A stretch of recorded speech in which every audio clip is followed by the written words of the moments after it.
Here we got a 1970 AMX Javelin. It's I think it's a two-seater AMX 401.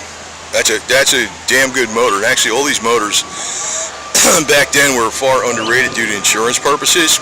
I think this, I don't know if this was a 100% factory paint scheme. I don't think it was a factory paint scheme all the way, but I have seen stuff way back when. I remember some of the cars coming out of the factory were in red, white, and blue.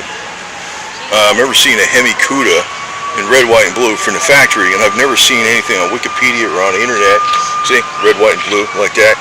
I think there might be a little more on this than factory, but I think this is basically a factory jobber. It's a Javelin though. Javelin's got the back seat, AMX Javelin.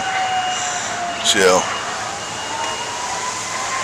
these were, it's a shame that AMX, American Motors, went out of business, man. They were, even the Ramblers back then were like the Toyota Corolla of its day. And they were reliable as all hell cars.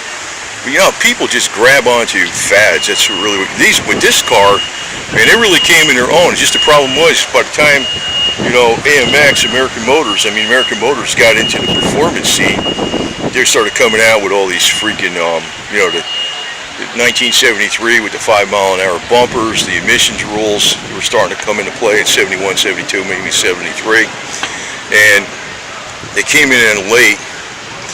And sometimes I think well, I guess they didn't know about the hydrogen deal.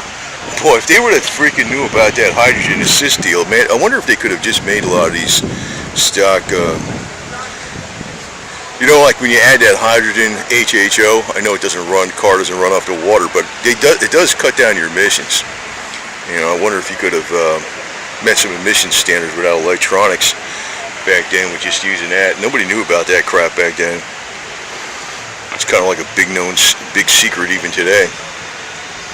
They want you to be beholden to the high dollar system. Like car has got so many electronics on it today that the electronics cost far more than the engine, transmission, drivetrain, the differential and the brakes and suspension. Back then, electronics is basically a wiring harness, So